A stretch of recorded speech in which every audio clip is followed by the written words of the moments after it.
राधे राधे दोस्तों। कार्तिक का महीना सबसे पावन महीना कहा जाता है। कार्तिक स्नान करने से अत्यधिक फल की प्राप्ति होती है। तो आज मैं आपको सुनाऊंगी कार्तिक का छठा अध्याय। नारद जी बोले, अब मैं ब्रह्म मुहूर्त स्नान करने की विधि कहता हूँ। ध्यान पूर्वक सुनिए। 2 घड़ी रात पर प्रति मनुष्य को तिल, कुसा, अक्षत, धूप, दीप आदि लेकर पवित्र होकर किसी नदी, कुआं, तालाब अथवा विशेष पुण्य के लिए किसी तीर्थ स्थान पर जाएं। विष्णु का ध्यान करके स्नान का संकल्प करें। फिर तीर्थ तथा देवता आदि को क्रम से अर्घ्य आदि दें। अर्घ्य मंत्र का यह अर्थ है कि हे कमल नभ, भगवान को नमस्कार है। हे ऋषिकेश, इस मेरे अर्घ्य को ग्रहण करिए। आपको नमस्कार है, मेरे अर्घ्य को ग्रहण कीजिए प्रभु। वैकुंठ में, प्रयाग में अथवा बद्रिका आश्रम में, जहाँ विष्णु के 3 प्रकार के पद स्थापित किए गए हैं, वहाँ सब देवता हमारी रक्षा करें। हे कृष्ण, कार्तिक मास में दिए हुए अर्घ्य को ग्रहण कीजिए। भागीरथी, विष्णु, शिव, सूर्य आदि को स्मरण करके जल में घुसे और नाभि तक जल में घुसकर विधि पूर्वक स्नान करें।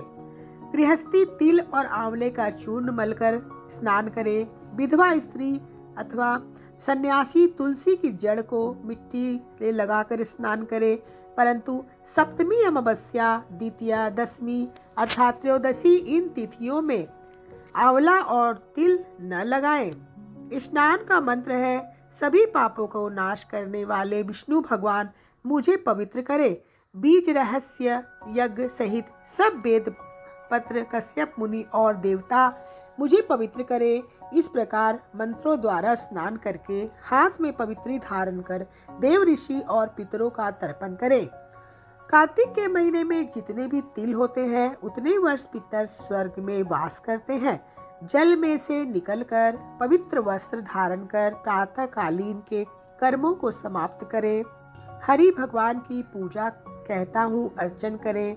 फिर हरि की प्यारी तुलसी जी की पूजा कर परिक्रमा देकर प्रणाम करें।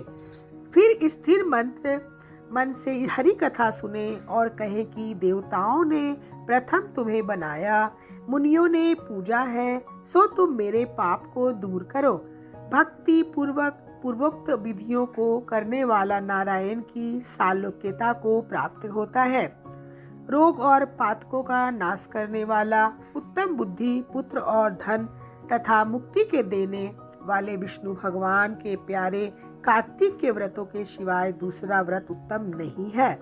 इति कार्तिक महात्म सप्तमो अध्याय। कार्तिक महात्म छठवां अध्याय समाप्त हुआ दोस्तों।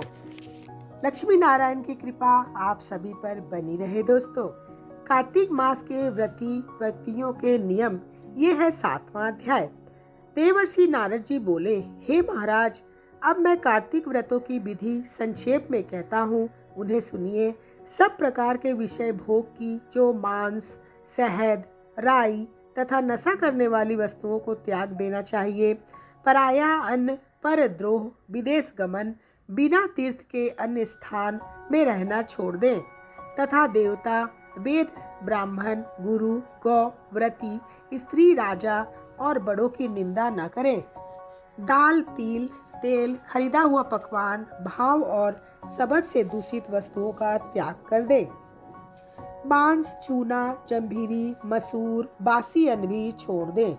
बकरी, भैंस, गौ के दूध के अलावा अन्न, दूध तथा ब्राह्मणों से खरीदा हुआ रस, पृथ्वी से पैदा हुआ नमक ये भी छोड़ देना चाहिए। तांबे के पात्र में रखा हुआ दूध, पोखर का जल और अपने आप पकाया हुआ अन्न मांस की भी तरह होती है तथा कार्तिक व्रती को ब्रह्मचर्य से रहना चाहिए। पृथ्वी पर शयन करें, पत्तों पर खाएं और चौथे पहर भोजन करें। सिर्फ नमक 14 के दिन ही तेल की मालिश करें। नरक 14 के दिन ही तेल की मालिश करें। घिया, बैगन, कुमड़ा, कटेरी, तरबूज, कैत ये फल कार्तिक में त्याग दें।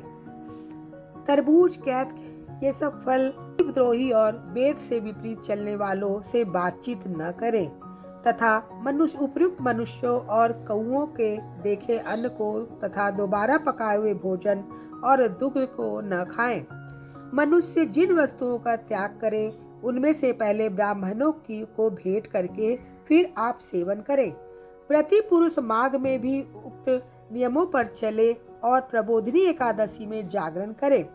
यथोक्त रीति से कार्तिक के व्रत करने वाले को देखकर यम के दूत ऐसे भाग जाते हैं जैसे सिंह से डरकर हाथी। विष्णु के व्रत करने वाला मनुष्य जहाँ भी आदर पूर्वक रहता है वहाँ भूत पिशाच आदि नहीं रहते। कथा रीति से कार्तिक व्रती पुण्यों को 4 मुख वाला ब्रह्मा भी कहने में असमर्थ है। विष्णु का व्रत संपूर्ण पापों का नाश कर उत्तम धन, पुत्र, नाती, धान्य को बढ़ाने वाला होता है। इन व्रतों के नियम पूर्वक करने से अन्य तीर्थों की भी आवश्यकता नहीं है। दोस्तों, भगवान की कृपा आप सभी पर बनी रहे। प्लीज हमारे चैनल को एक बार सब्सक्राइब करें और लाइक का बटन दबाएं। 8वां अध्याय, कार्तिक मास उद्यापन विधि। देवर्षि नारद जी बोले, हे राजन, अब मैं कार्तिक के व्रतों के संक्षेप में उद्यापन कहता हूँ। कार्तिक शुक्ल पक्ष की चतुर्दशी के दिन उद्यापन करें। तुलसी के ऊपर 4 द्वारों का मंडप बनाकर तोरण बंधन बार बांधकर फूल और चमर से सजावे और चारों द्वारों पर मिट्टी के बने पुण्यशील, सुशील, जय और विजय द्वारपालों को पूजन करें और तुलसी के पास 4 रंगों से सुशोभित सर्वतोभद्र चक्र बनावे। उसके ऊपर पंचरत्न और नारियल रखकर एक सुंदर कलश स्थापित करें। फिर वहां शंख, चक्र, गदाधारी पीताम्बर से युक्त लक्ष्मी सहित विष्णु भगवान की स्थापना करके पूजा करें। चतुर्दशी को भक्ति पूर्वक शांत भाव और सावधानी से उपवास करें। गुरु की आज्ञा को प्राप्त करके भगवान कृष्ण की स्वर्णमयी प्रतिमा को पूजन कर भोग अर्पण करें। रात्रि में जागरण और भजन कीर्तन करते रहें। प्रातः काल उठकर नित्य नैमित्तिक कर्म करें, पश्चात हवन करें, ब्राह्मण को भोजन करावें और अपनी सामर्थ्य के अनुसार दक्षिणा दें। उपवास करके ऐसे बैकुंठ को पावें। इस बैकुंठ चतुर्दशी के महात्म को देवता और शेष जीवी 100 वर्ष में भी नहीं कह सकते।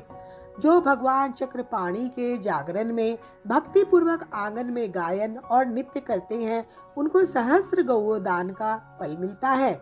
इस दिन विष्णु भगवान मत्स्य रूप हुए थे, अतः उनको प्रसन्न करने के लिए इस तिथि में ब्राह्मणों को खीर आदि अन्न का भोजन करावे तथा अतो देवा मंत्रों से तिल और खीर का हवन करें।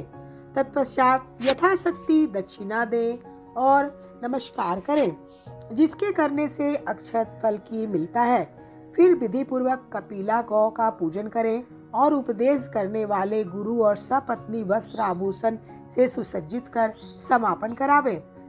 प्रार्थना मंत्र से आपकी प्रसन्नता से मेरे 7 जन्म के पाप नष्ट हो जाएं और मेरे मनोरथ सफल हो और मरणोपरांत मुझे विष्णु लोक की प्राप्ति हो। ऐसे उन ब्राह्मणों से क्षमा पान करा के और प्रसन्न कर पूजा की सामग्री गौ के समेत गुरु को निवेदन करें। फिर अपने बांधवों सहित स्वयं भोजन करें।